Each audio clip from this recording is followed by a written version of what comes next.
Hello and welcome to Salted. I'm one of your hosts, Stephanie Esposito, and you are watching the March edition with Molly, Dr. Trudy, and a very special guest today, Vivian Cumins. We're so excited to hear all about her brand new book, and I know that you're going to relate to it. Ladies, especially you.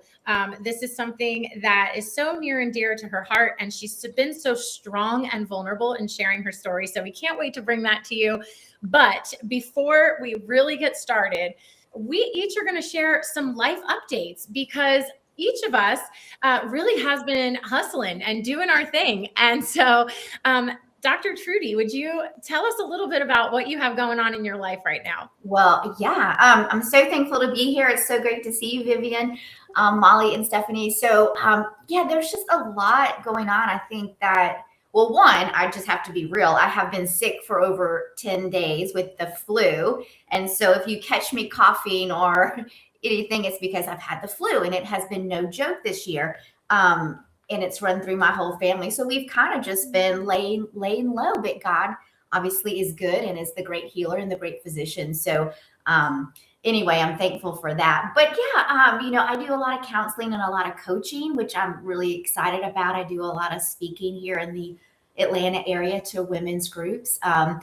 I like to do, y'all, two big things a year for myself, like for growth purposes and for development. And one of the things I'm doing again this year is a 100-mile run in 24 hours or less in honor of my dad who died of childhood cancer.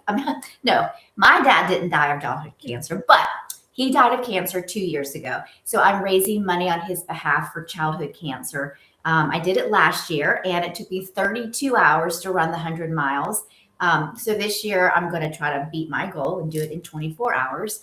But I raised enough money last year to send 5 families to a retreat for families who struggle with childhood cancer. So that was huge. So that's one of my big things this year. But yeah, I'm just excited. God is doing so many great things in the community here and in our churches. And so I love being a part of what he's doing. So we'll see what he does. That's awesome. Yeah, I saw that you are not only doing that 100-mile run, which is wild, and I love gleaning all of the training and mindset information that you've been dropping on your social media. So if you're not following Trudy on social media, make sure you are. That's been so helpful for me personally. But then also your coaching is really cool too. I didn't really realize you did that until recently. Yeah. I've been a counselor / coach for almost 20 years. And so I started out in the health and wellness as a health and fitness coach for 20 something years. And then the Lord directed me into more of an office setting to help coach executives and do leadership training. And, because honestly, y'all, it all goes hand in hand. If we're not fit spiritually or physically, then are we really going to be fit mentally? And so it's training the whole person and helping people understand that when you've given it all, honestly, you've probably only given 40%. You have so much more to give. You have so much more to do. And so I think we quit so short of what God has intended us to do. But we have to realize that even when the body gets tired, the mind can still go the distance. And so I love pulling people out of their comfort zone and challenging them to go far and beyond. And I always encourage people to do one thing a day that's out of their comfort zone that'll make them 1% better than they were yesterday. So I love it. Yeah. I love it. Molly, you've got a lot going on too, professionally and personally. The Lord just loves to load the plate. I mean, doesn't he? Just like, here you go. Let's just make it a really full meal. Yes. So I know you and I are kind of on opposite ends of this, which is really wild. But my husband just enlisted into the Army. That was not on our bingo card for 2026. So it's kind of like, wow, okay, Lord. Come to find out, it's something that he's wanted to do for a long time. And really digging deeper, it truly is a calling and a mission field. And so I am still all right, here we go. And so people ask me all the time, how are you doing with it? And, it is a bit emotional because of course I'm going to miss him when he's going to be gone in training, and it's just going to be a whole different life. But I know that God has a bigger purpose for our family and where he's calling us. And what an honor to be able to serve our country, and for him to be able to be there and just be the light that he knows that he wants to be and that he will be and can be, out there on the front lines, because he's going into infantry first, and then we'll see where it goes afterwards. And so my husband's in his early 30s. And so a lot of people are like, what's up with this change? Isn't he too old to go in? Like, what's up with this? And come to find out, I mean, no, he's not too old. But really, when the Lord calls you into something, you just get to be there. And so it is a new role to support in that factor. But, and as of right now, we don't have any children. So it's just he and I. And so it'll just be whatever God wants it to be. And so I'm very grateful that I've been an entrepreneur for going on 10 years now, because I feel like entrepreneurship actually helped me grapple with all of the different ebbs and flows of when you are an entrepreneur. Not to say it's going to be the same being an Army wife, but it's, there's so much that's out of your control. And, God's just like, just release it. So that is a pretty big change. Outside of that, here in March, I officially have launched my Aligned and Assigned Inner Circle, which is a incredible, just tight-knit inner circle for high caliber women that want to be able to have a space where they can grow in their sound, their sales, and their stewardship, the 3 S's, and really be able to just the sound of what they're carrying, like how is that translating out into the world so people know what you do. Sales, of course, to be able to increase and multiply. But then the stewardship part is my favorite, because we all want multiplication, but are we stewarding what's in our hands? Spiritually, personally, professionally, it all plays a role. Often people will focus on the professional part, but I'm like, what's your life with the Lord look like? What does your relationship with the Lord look like? What does your, personal life look like? Because I've met so many women, they've built incredible things, but they've compromised in the build in order to get to where they are. And so it's like, Lord, how can we, kind of go back so we can move forward with more intention and purpose? So you can be able to, so he can, I should say, be able to reveal and heal areas that he wants to. Because so many, and I've lived that myself, of like, I've built out of, oh gosh, you name it, just struggle, built out of strife, built out of like, I'm in stress, like all these things that carry so much of a burden. And he's like, I didn't call you to this to have it be like that. Sure, there are going to be challenging moments, but it's an invitation to be able to draw closer to him. And so being able to have a tight-knit community of women who are on similar journeys, it's just going to be so fun to be able to lead and see where the Holy Spirit goes with that. So yes, it is a full plate over here in the Gomez house, but you know what? Praise God, because I feel like what's happened in the last 90 days should have taken 3 years for all of this to take place, but God is moving things along quickly. And I have a feeling we'll probably end up talking about that later, of just how fast things are going. And it's so imperative that we have discernment and urgency in this hour. And I'm just grateful. I'm like, okay, Lord, you chose me. Now what? What do you have next? Exactly. Yeah. And you just had a birthday. So happy birthday. Oh, thank you. Yes. A couple days ago. Yeah. Very, very young. Well, Molly, it is no mistake. First of all, God wastes nothing. And it's no mistake that he even put us all together, because you're right. I am on the other end of this. My husband just retired from 21 years of military service. His official retirement will be this summer, but he served his last week of service just a few days ago. And so it has been a wild ride, and I understand all of the things that you're saying about, the mysteries of deadlines and all of the balance between being supportive and being able to move quickly to be supportive to your spouse when they're serving, and then also the patience of being able to just sit and wait. And so you're going to learn all types of things that you never asked God for, like patience, but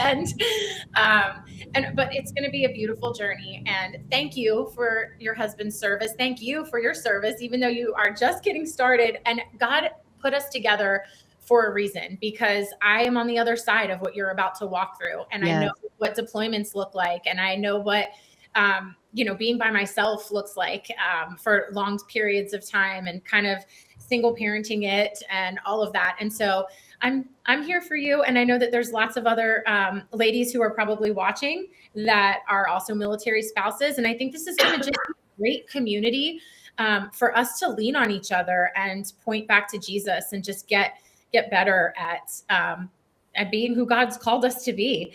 So Thank you for that. Amen. Thank you. Yeah. Well, I have little things going on too. Obviously, my husband retiring from 21 years of military service is a massive thing in this house. So we're very, very grateful for that. And then I have personal big news, which I'm excited about.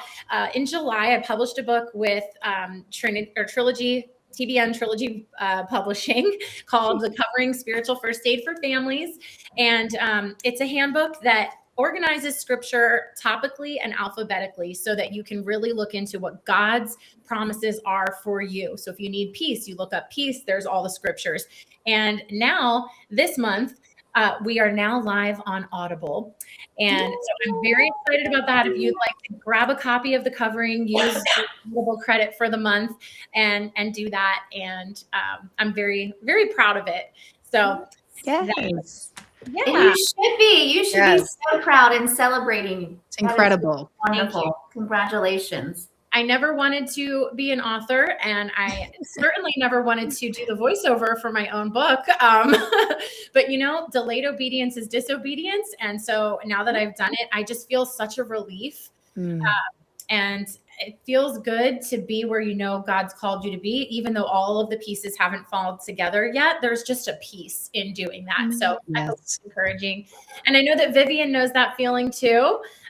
Vivian, thank you again so much for being here, and tell us a little bit about yourself before you dive into your book, because you've got a military connection too. I do. It's so nice to see y'all. Thank you for having me on. So yes, my husband, Eddie, retired back in 2011 from 20 years of the Air Force. So I've got a few years on you ladies, but I remember those times as a military spouse so well and so vividly. And so I'm excited, Molly, for your journey. There's going to be a tremendous amount of blessings that will come out of that. And I love what you're doing, how you're bringing other spouses together, because it truly is a second family and a community. And so thank you for what you're doing. And if I could give any words of encouragement, it's just to lean on those who have been before you, because as Stephanie mentioned, we've been through some things and God has come through in amazing ways. And so would love to share that with others. So anyway, my name is Vivian Cumins. My transitions recently is last year I retired from 27 years with the federal government. So I spent 14 with the Air Force and then finished up my career with the Forest Service. And they offered an early retirement, was doing some downsizing and so forth. So I'd been telling my husband for years, God's going to call me out of the government. I don't think I'm going to make it to 62. And he's like, babe, you are not quitting your job. And I'm like, I'm not going to quit. But I said, God's got some plans. So anyways, when the opportunity came, I snatched it. I had been writing for years. I started writing my husband's story. He's got a fantastic story. And I thought, oh my gosh, we got to get this out there. But then I ended up writing a devotional and a guided journal for burned out women experiencing breakdown. And so that also published in December, both books published in December. And Stephanie and I used the same publishing house for that. And so we have that in common. And so I'm transitioning from being an executive with the government to being an author and a speaker and a podcaster and all of those things. And so I'm kind of going through a tiny bit of an identity crisis, just because that's such a shift. And I'm used to being in an office and I'm used to having, a team and employees. And now it's just me and I have to manage myself. And that's really difficult. I'm not good at managing myself. And so, so I'm kind of doing a podcast tour right now and in the middle of the book launch. And just really excited to see what God's doing. Trudy had talked about some professional development, and that's really important to me. I thought, even though I'm retired, I cannot stop learning on a professional level. I'm too young to be put to pasture. So I have such a desire to help individuals and organizations, Christian organizations right now, in kind of like some organizational development and personality assessments. And so this past week, I completed my certification to be a Christian disc facilitator. And I don't know if you're familiar with that. It's kind of like Myers-Briggs, but it stands for dominant, influencing, steady, and compliant. And it is a program that allows me to go into churches and work with individuals and kind of really peel back the onion behind people's personalities. And we're using that to kind of help also with going through the studies of both of my books, because we want to uncover the nucleus as to why women are suffering burnout and breakdown in the first place. So that's my stuff. That's what I got going on. You know what, Vivian? There is no such thing as retirement this side of heaven. I know. And so we are supposed to be growing and evolving each and every day. You know what I mean? Bettering ourselves. If we can be just 1% better than we were yesterday and give that glory to God, you know, because the enemy wants us just to say, okay, I'm done. I'm not doing anything else. You know, I've done it all, or, you know, I'm too depressed or I'm too burned out that I'm just going to bag it all. And that is a lie from the enemy. We are supposed to be thriving and moving forward into our gifts and callings at every age of our lives. So I love that you're doing that. I love the disc. This is a wonderful, wonderful tool to have. Yes, I would love, Vivian, like you talked about the identity crisis, you know, you're in this shift. And I feel like so many people, but of course women are watching the show, are just like, they're probably like, whoa, wait, hold on, back up here. Like, what do you mean? Like, how are you navigating that? Because that's a big thing. And so often, you know, there are so many people that they don't get to hear the real stuff. And so I would love to be able to hear just what you're navigating. If there's any kind of, you know, messy middle raw truth you can share with us. And then if I know you're full of wisdom, so I know you'll pair it with that to really help people who may feel like they're in that season, they're about to embark on, wait, this is really going to tap on something really deep. I would love to go there for a second, if you don't mind. Yeah, no, it's been a journey for me, actually, because I have always, my entire career, have identified with what I did. You know, I think I even said it in my introduction, I was an executive. You know, I just feel like I had to say that. You know what I mean? And so this is something that God and I are continuing to work on, because our identity is not in what we do, it's in whose we are. Right. And to be honest with you, I didn't like who I was. And so that's why I identified with what I did, because I really enjoyed what I did for a living. It had purpose. It was helping people. And so I like to identify myself with that, because I didn't like who I was. And so this whole journey that I've been on over the last 7 years, which led to me writing these books, was God showing me that I'm fearfully and wonderfully made just the way I am. And he gave me my temperament, and he gave me my personality and my character and all those things. Some of it, of course, yes, it's formed with, you know, our culture and how we grew up and everything, but he made me just the way I am, and he loves me just the way I am. And so I had to learn to love myself. And it took some time, and I'm at that point now, and I'm just going to be honest, I'm not 100% there yet. When I do things where I still mess up, I'm pretty darn hard on myself. But then I have to go back and remember that God's not that hard on me, right? And so, you know, we are perfect in his eyes. We're never going to be perfect on this side of heaven, but he made us perfect, and he loves us just the way we are.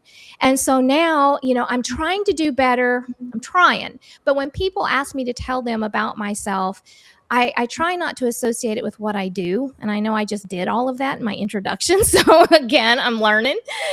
But starting by, I have a friend of mine, when I asked her that on one of my podcasts, I said, tell us about Jennifer. And she goes, well, I'm a princess. And I'm like intrigued. I'm like, tell me more. And she says, well, we're daughters of the king, so that inherently makes me a princess. And I was like, yes.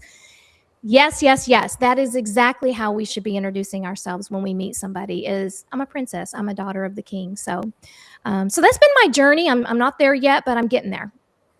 So I'm a princess. I absolutely love that.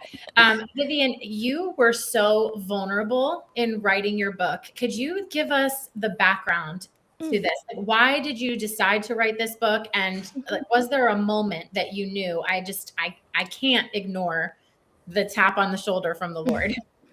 Yeah, so the devotional is called Break Down Better, 52 Restoring Devotionals for Burned Out Women. And then the guided journal that pairs with it is called A Better Way, and it's the guided journal. So this all stemmed from back in 2020. I had a mental breakdown at home. I was probably at kind of the height of my career. I was working tremendous amount of hours. I was volunteering at church. I think I had 5 different things going on. I was helping lead praise and worship. I was a Stevens minister, all these things. Still, I had a daughter at the house, and I just lost it. I got to a point where I was so tired of this selfishness in me. I didn't like myself. I knew that I was the problem. I was the one that was creating the stress. I was the one bringing all of these things on myself, and I didn't understand why, and I didn't know how to stop. And so it was in that moment that I just collapsed at home and I asked God to take me home. I didn't have the courage to take my own life, and I didn't think that I should do that, being a believer. And so I just begged God to just do it. Like if I can't get control over what's going on in me, then you might as well just bring me home, because I'm no good down here for anybody. And I kind of, the way I explain it is I felt God's whisper. I don't know if y'all have ever felt the whisper of God, but I felt it. And he said to me, hold on, I'll restore you. And in that moment, I was just like, okay, but I had to surrender everything. I had to surrender not only my plans, but my life. I rededicated myself to him and said, okay, God, I'm all in. Whatever you need to do in me to fix this, I'm all in. And I share kind of in my testimony that from that moment, I entered a pretty crazy wilderness season that involved, God stripping so many things, identifying, showing me things, and then stripping things away. And then I even had to endure a season with cancer because I never trusted God before in my life. And I mean, you don't have any other choice when you're going through something like that than to trust your Heavenly Father. And so we went through all of that, went through a season of spiritual warfare. But God finally, revealed to me what the root of my needing to be in control of everything, which for me, it's perfectionism. And then he kind of revealed to me why I was dealing with that. And some of it's pretty personal, but it does run in families sometimes. And for me, my family has perfectionist tendencies, and so that just kind of built, upon me and over my life until it got to the point where I just had a nervous breakdown. So, but so that's kind of what led to everything. And when I was looking around and speaking to women and being in these groups and so forth, I noticed that so many women were breaking down as well.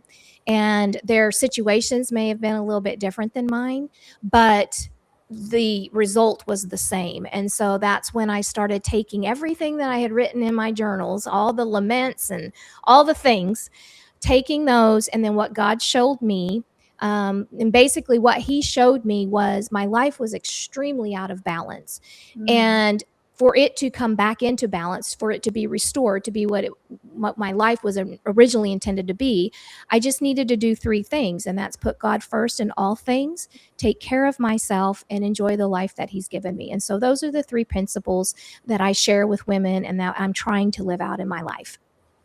Vivian, you said something that I had to stop and write down because it stopped me in my tracks. You said you were tired of your own selfishness. Yet, when you were describing your workload, you didn't say, I was going to the spa and going to the gym and doing all these things for yourself. You described work, family, and church. And there are so many other women who are trying to do it all and be it all. And it's hard for me to see that as selfishness. However, there is a little bit of pride behind it when it comes from a root of perfectionism. And so finding that balance, it really is critical, and asking yourself why you're doing the things you're doing. And I believe it goes back to Molly's original question to you, which was about identity, because if you know who you are in Christ, it's easier to say no to things that you aren't called to do. Could you talk about your journey to learning to say no and finding a balance. Yes. Oh my gosh. Yeah. I said yes to everything because I was a people pleaser, and I wanted people to like me. And I was searching for those Atta girls. I love Atta girls. I love them. Don't we all? And Come on. Yes. I mean, yes. love Tell them. me I'm pretty and give me chocolate. Yes, exactly. And so yeah, that was one of the big things that I had to work for. And in when I was in my career, I worked with organizations, and we did a lot of the 5 whys, where you ask why over and over and over until you can get to the root of it. And the people pleasing was one of the root causes to that led to the burnout and everything, and the identity crisis, because I was trying to be what everybody else wanted me to be. And, I say it's selfish because I was trying to fulfill a need in me. It's all about me. It's what I can do to feel good about myself. It's like, especially when I was on the praise and worship team, the anointing for that had left so long ago, but I kept doing it because it made me feel important. I wasn't doing it because God was saying, to do this. I was doing it because I liked the attention, because the attention, made me feel good about myself. It made me feel accepted. And so that's where the selfishness comes in, I believe. And that's what God was revealing to me is the motives behind everything that I was doing. And I would say a lot of what I was doing was motivated just by, me needing something to feel whole, and totally not the right direction at all. If you That's don't so think real. so many women struggle with that. I mean, there's that saying that says if you live by people's praises, then you're going to die by their criticisms. And it's so true. It's like when and because I struggle with people pleasing for years, and then the rejection comes. If you don't please them enough, if you don't do the next thing that they ask, then that rejection sets in. And then what follows after that? Depression and then burnout. And so it's like, I think about Martha and Mary, and what did Jesus say about Mary versus Martha? I mean, Martha was doing all these great things, but then he's like, Mary found something that cannot be taken from her. And I'm like you, and probably all of us, I struggled with people pleasing, wanting everyone to like me, wanting to make sure that I said the right thing, did the right thing, was at all the right meetings, and it leads to just complete exhaustion. And, I think the enemy loves to create that in us, that busyness mentality, because busyness in today's world is a badge of honor. It's like, how busy can we actually be? But God's like, no, wait, I need you to come away with me just for a little while longer, Yes. and linger with him. But we get into that trap. And it's I meet with women day in and day out who are just so stuck and overwhelmed, trying to be it all. And y'all, we can't be it all. I think we talked the first segment about the Proverbs 31 woman. She was several different women. It wasn't just one woman doing all these things. And that's why it's great to have, people who've gone before us, to have those mentors in our life to say, wait a minute, let's check our hearts and make sure our hearts are right, and have those people who've gone before us who can actually pour into us. I think, I don't know about y'all, but I think that's a lost art, is having mentors, having someone older pour into the younger women. It's kind of not around as much as it used to be. Yeah. And we need it. Trudy, the very first time I ever heard anyone say that the Proverbs 31 woman was not one woman was when you said it. I grew up in church. No one's ever told me that. I really believed that I needed to do everything and be everything. And so I can see why there are so many of us who burn out.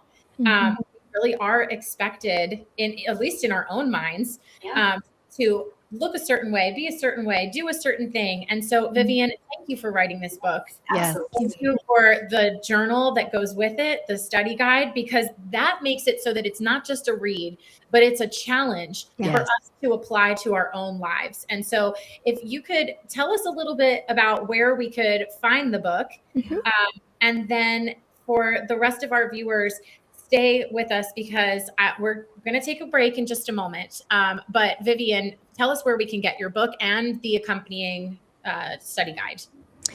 So you can find everything on my website, viviancumins.com, but the books are both available on Amazon, Barnes & Noble, Walmart, and everywhere that you can get your online books. And so I am just super excited to share these resources with women, and I would love to hear back from people. So if anybody gets these resources, I would love to hear how God is working with you and through you through the words in these books. Yes. I can't wait to read it. I'm excited. Yes, same here. Yes, and write those Amazon reviews afterwards. That goes along with authors. Yes. I know we appreciate that, right? All right, Yes, well, please. stay with us. We're going to hear a word from our sponsors, but when we come back, we'll talk truth versus trend and some current events. Keep it right here. Behind every precious life, there was a choice. Behind every family moment, behind every special memory, there was a choice. A life of joy. A life that is beautifully and wonderfully made. At 7 Weeks Coffee, we are funding the pro-life movement, one cup at a time. Will you let your coffee serve a greater purpose?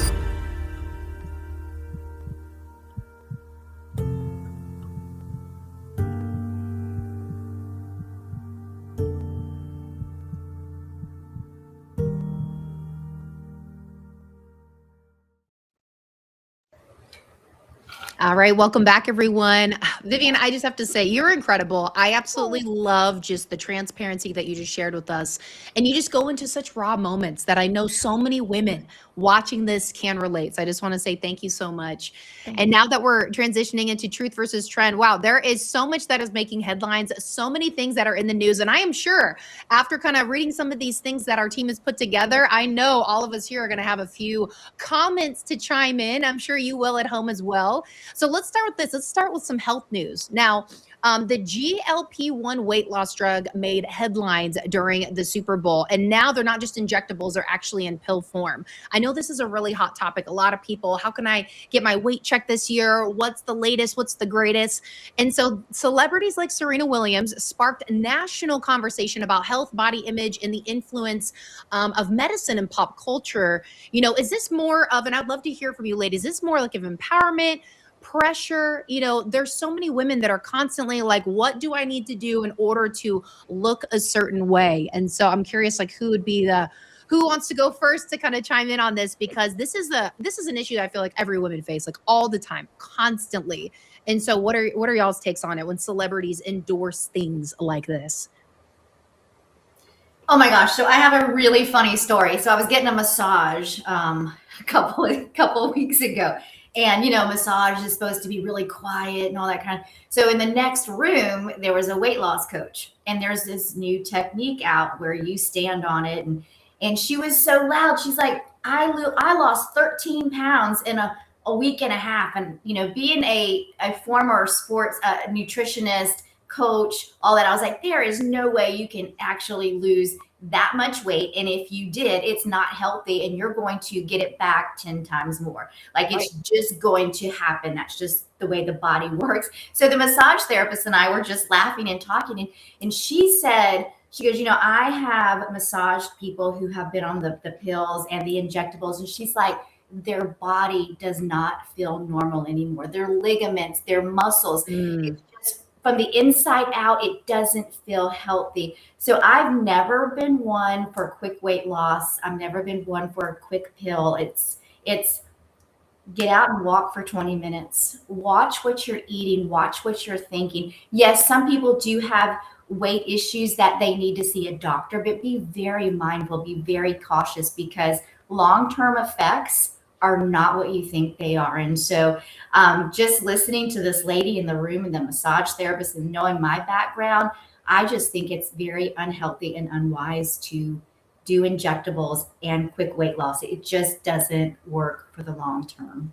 So that's kind of how I feel. I agree. It's like quick fix. What kind of long-term solution is that going to bring, right? In any form, in any way. Like if we're looking for the fast pace, the thing that's just kind of like, oh, let me hurry up and get there. You know, everything takes process.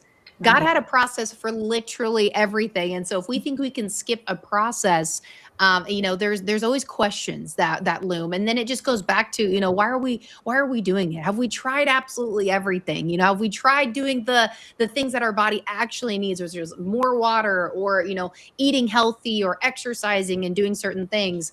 But we live in such a microwave mentality society where it's like, oh, but if I could just do this really quick. And I have definitely been at fault for convenience, where I'm just like, I will choose things conveniently. And then I'm like, well, wait, let me peel back. If I'm doing that too often, whether I'm more so talking about food, it's like, okay, let's peel back. What does my body need? What does my mind need? What do I actually need? And take an assessment. And so I agree. It can be very dangerous. But, part of the segment, truth versus trend, right? All these trends, oh, everybody's doing it. My favorite athlete or my favorite celebrity or whoever it may be is endorsing it. Maybe I should try it too. So it's I look at it more of, specifically in this kind of headline, Serena Williams, obviously very well-known athlete. A lot of young girls or women look up to her. And so when you have a platform, you have to really be careful of what you endorse because of what it can do as far as for like, oh, well, if she endorses it, then, everything must be good. So it's one of those, it's very, very tricky, but ultimately it's like God made our bodies the way that he made them. And it's like, let's find a way to steward them rather than these quick fixes that is just, feeding the bottom line of all these big companies. And they don't have us in mind, truthfully, as far as like what that's going to do for us. And I think we've got to learn to love ourselves the way God made us.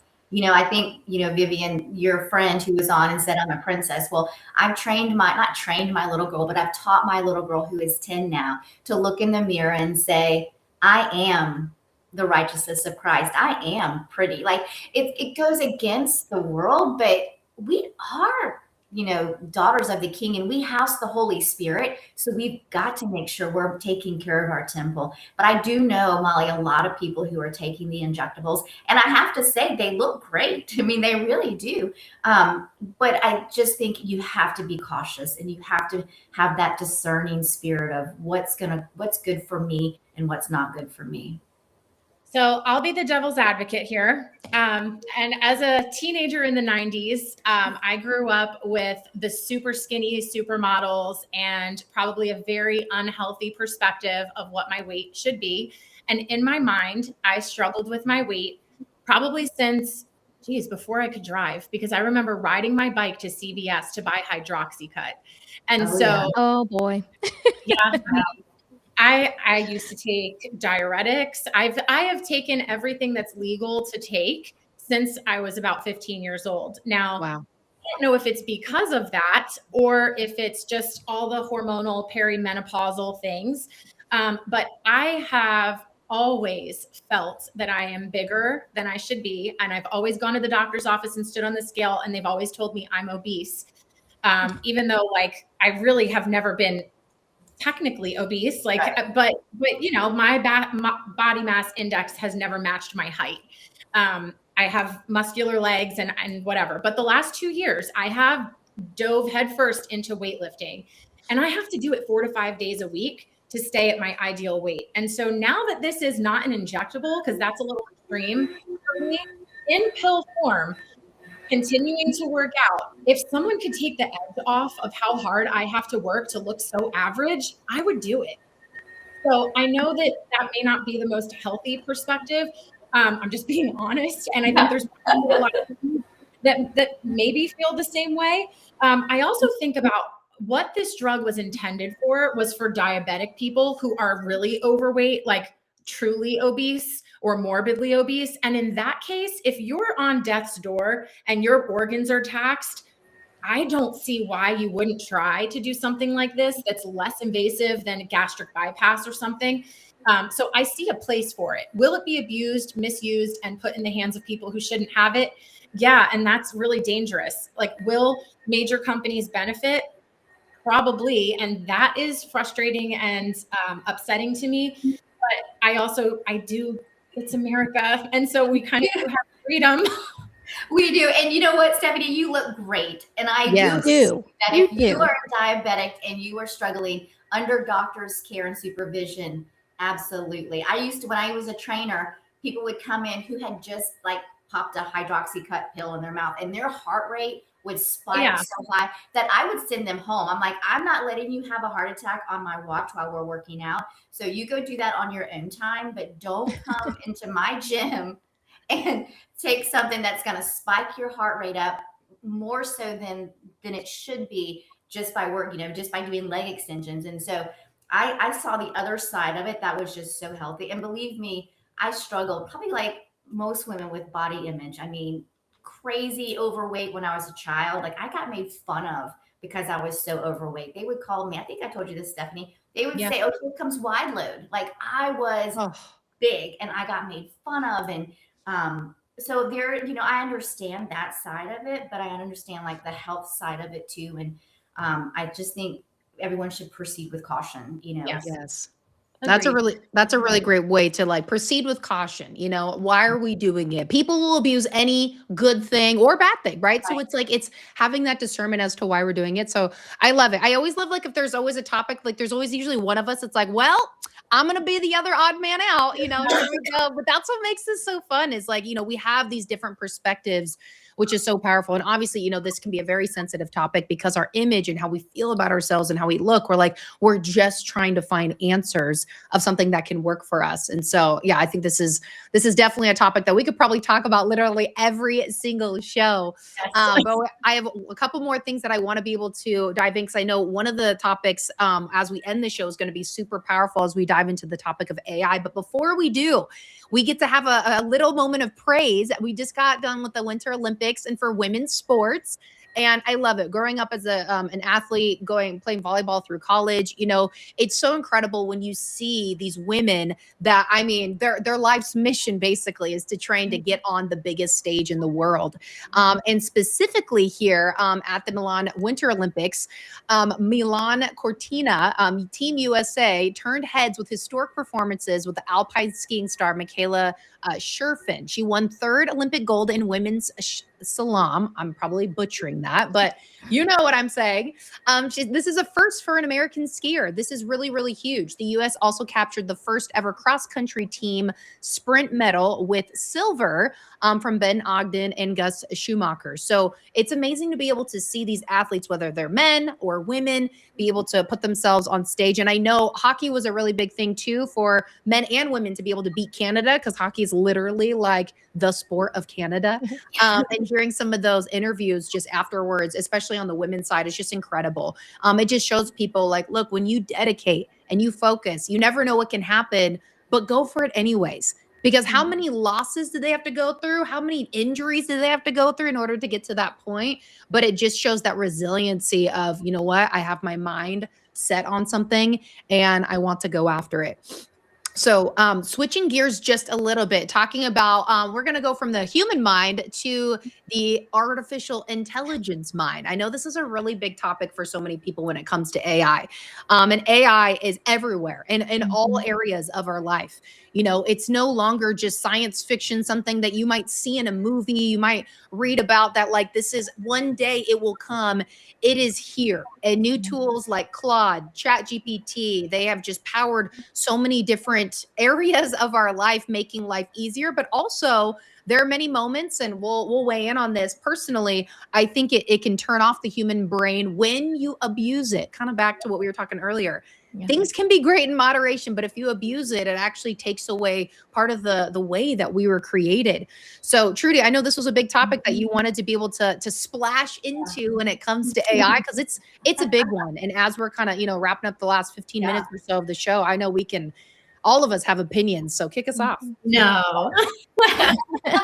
No, we have no opinions. No. I mean, not with AI anymore, right? Because all we got to do is type something in the chat and they can create our own opinion, right? We have a new opinion based by on AI. One thing that really is troubling, I mean, I think AI is great, if I can say it right? AI, I think it's great. I think it has its place, but I know it should not replace human connection. I think about the young boy who was struggling so with depression and got on AI, and AI recommended that he, kill himself, and I think that's very extreme, but I do think we need to be careful, especially with our young kids. What are we allowing them to look at and do through AI? Again, I love it for some things. Like, I love, okay, AI, give me a content creation for the month, and they give me little blurbs of what would be great for the month. But to go in and use that as, well, I would want to communicate with AI versus, Molly or Stephanie or Vivian, like that human connection we still need. And it should never be replaced by anything else but the true human connection, because that's what God created us for. He created us for that human connection. And loneliness, y'all, is one of the number one epidemics in our society. Yes. And we have our phones right here. We have social media. We can get AI all over the place. But are we really picking up the phone and calling someone and say, hey, how you doing? Or picking up the phone and saying, you know what, I'm struggling today. I really need to hear a human voice to know that someone cares. So I think, AI is great, but it cannot replace the human connection that we so desperately need.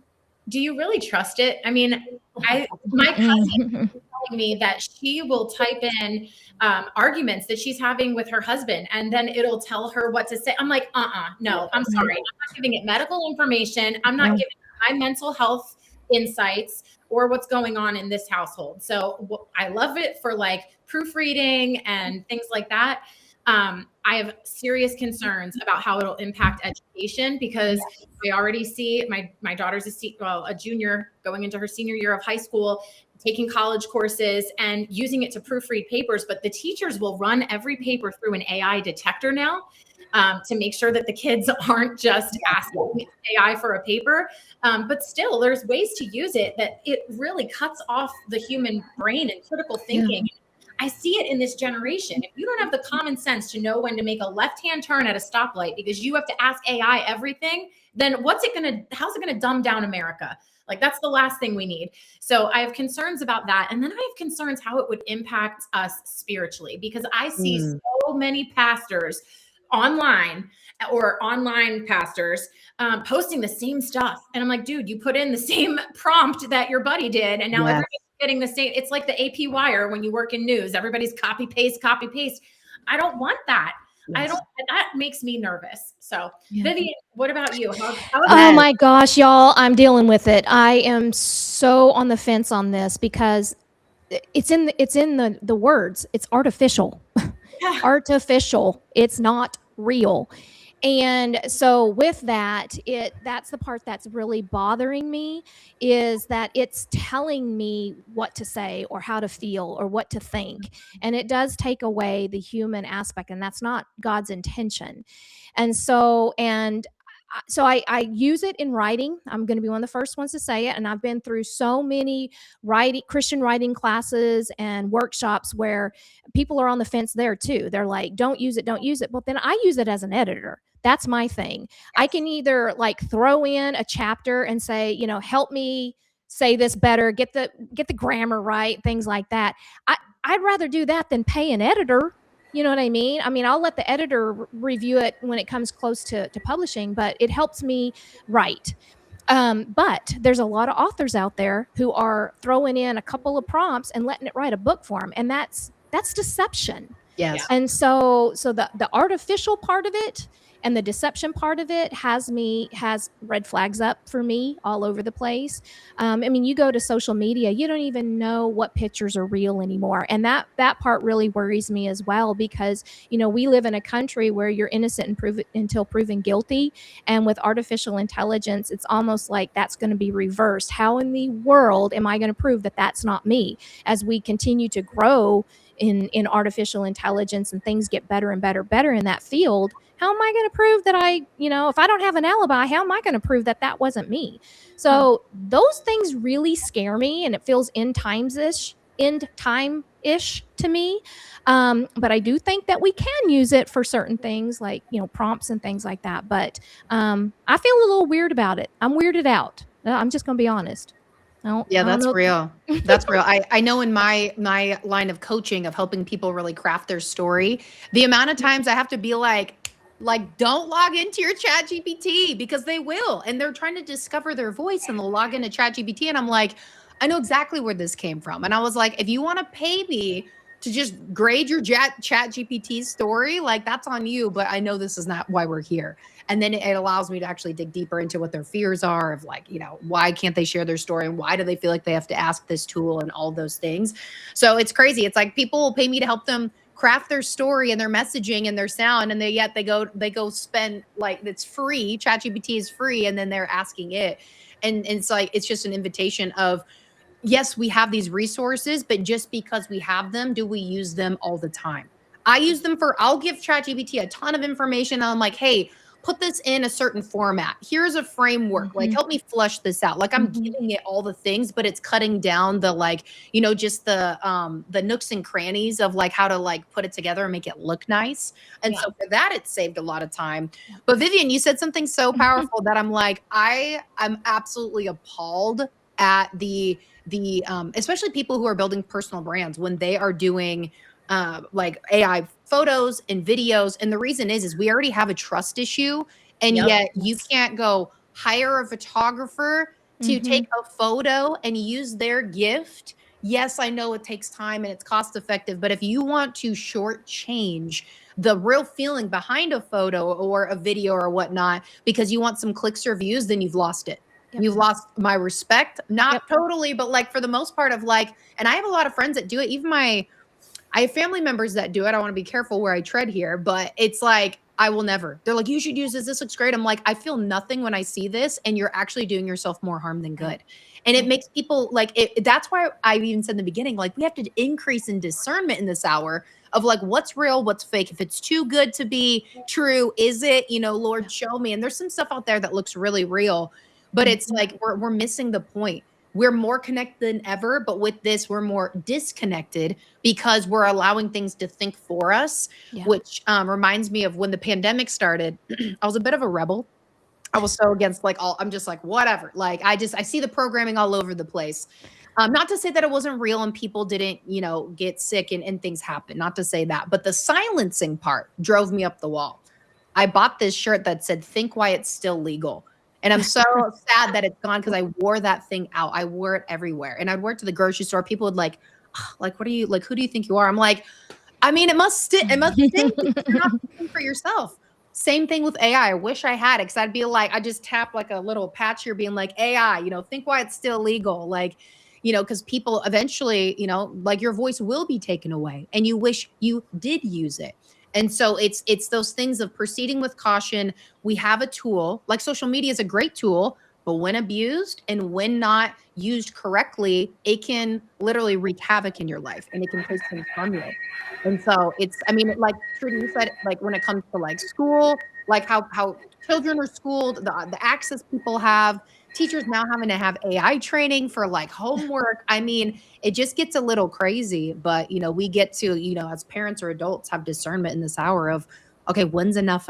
You know, I can eat junk food every single day, but what is that going to produce? Yeah. And I think you said it, it's discernment and knowing when enough is enough and being able to, because it's going to take over so many jobs if we're not careful. You know, that is one thing. Like I have a 20-year-old son and a 10-year-old little girl. And I'm like, okay, what's going to be left for them if we do not keep walking in discernment and keep using our brain and keep moving forward with the authority that Christ has given us? Because who's out to get our mind, right? The enemy. He wants us to be little robots, but God has created us to walk in authority, to walk in all power, to walk in his wisdom. And we cannot allow ourselves to get lazy in this area and let Satan rule over it. We've got to walk in that authority I think for our kids' sake, for their kids' sake, for the future of our country. We've got to continue to walk in our authority and not be lazy and walk in that discernment. It's a great tool, but all it is a tool. Everybody mentioned trust and the death of industry. I mean, think about it. We are already a culture in America that has real trust issues with our authority figures. And now here is this ambiguous authority figure. Who's behind it? What's behind it? But when you go to it with questions, it'll give you the answer that it thinks you want to hear. And Mhm. how dangerous is that, where we become our own God, that we put something else on the throne instead of him. And then it's almost like, when my oldest daughter was young, I overthought everything, right? Because I thought, well, if I tell her that, all right, if you've got little kids in the room, get them out. I'm going to talk about Santa Claus. 3, 2, 1. Okay. You tell them Santa Claus is a real person, then maybe when she finds out that he's not real, she's going to question if God is real. And so I stole a lot of like little Christmas magic from my oldest because I really was afraid that she would overthink, right? And you know what? I wasn't really wrong about that entirely, but I think there's a more balanced way to approach it. I really look at AI kind of the same way, where we are creating a false hope and a false trust in something that can't be trusted or hoped in. We need God to be that. We need mentors in our lives. We need spiritual brothers and sisters and mothers and fathers who are going to guide us in the right direction, encourage us, and tell us when we're out of line. A robot can't do that. And so trust is a major issue that I believe is going to impact our culture if we aren't very careful. At the same time, I think about the death of industry, and I look at the end of the industrial revolution in America and the exit of all of the steel companies from America and how it really stole jobs, putting those things offshore and using other materials instead of steel. That really rocked the American economy. And I have to wonder how it's going to impact our economy when things like coding go away and, copy editing and things like that. It's countless jobs. I was going to put my youngest son in a coding camp again this summer because he went last summer and he loved it. And I was told by a neighbor, a friend of mine who's in computer sciences, don't even bother. Those jobs won't exist. AI is taking over. Don't waste your money. He'll never code anything in his life. Wow. Go in an AI class. And it's like, how do we adapt to make sure that we kind of ride the wave without being drowned by it? Right. Yes. It is so true. I mean, my son's going to be an accountant, and a lot of those jobs are going to be replaced by AI. So we're like, okay, so what can a 20-year-old start preparing himself for 5 years from now, 10 years from now? And I really think it is going back to that discernment and figuring out, okay, riding that wave, because God did not intend us to drown. He intended us to be victorious. And so what is that going to look like 10 years from now, 20 years from now? And we've got to be, for lack of a better thing, game on. We cannot be lazy, y'all. We don't have the time to be lazy and to let other things take over. This is, I think about my kids, and this is their future. And so what am I going to do now that's going to help them, 10 and 20 years from now? I wonder if we need to raise a generation of men and women that are the ones programming it and being the voices of it. And, maybe that's an area of Christianity that we need to address. I mean, obviously we need to pray. There's power in prayer, and it's not a last resort. And so we do need to pray for our nation and the wisdom or false wisdom that is introduced to us, and for all of us to have discernment. But I wonder, why not? Why can't we be at the forefront and the cutting edge of this and redeem it for the Lord? We should. We should be that. We should be. And I think that it's time. So many of us have just straddled the fence for way too long, and we've just let life happen. We've just let it go. And it's time to choose what side of the fence we're on. Yes. And so are we going to be victorious warriors for the Most High, or are we just going to let life happen? And I know a lot of people who are just happy letting life just happen. But, look where it's gotten us so far. I mean, God is good and God is faithful, but there's a time that we need to rise up and we need to, okay, what side of the fence am I on? What does it say about lukewarm? Right? Yeah. He'll spit us out. And so one day we will stand, and this is probably too preachy, but we're standing for the Lord one day, right? And he will say, what did you do with what I gave you? What did you do? Did you hide it? Did you bury it? Or did you take it and did you multiply it? And so I think that we're at the crossroads of, all right, let's choose what we're going to do. It's a great tool, but it's not the end all be all. And we've got, a life to live for Jesus and be victorious. Yes, amen. I honestly, as we have to wrap it up here, but this is clearly a I love what you touched on, Stephanie. So anybody that's listening, drop it in the comments. Do you want to hear more on that? And open up that conversation, because when we open up these kind of divine conversations, which I feel right at the very end, I was like, oh, we could have spent the whole show on that. What more do you want to hear on that? And let's lean in and see what the Lord does. Because when we're praying into it, Lord, what's the solution? We are no longer going to be on the fence. I just feel something so powerful behind that. So I'm so glad that this is how we're ending. And at the same time, we're sad that it's ending. But Vivian, thank you so much for coming on. Trudy, you're amazing. Stephanie, you're incredible. Thank you so much for watching this March edition. And we can't wait to come back in April. We'll see you later, everyone. Bye-bye. Bye. Y'all have a great day.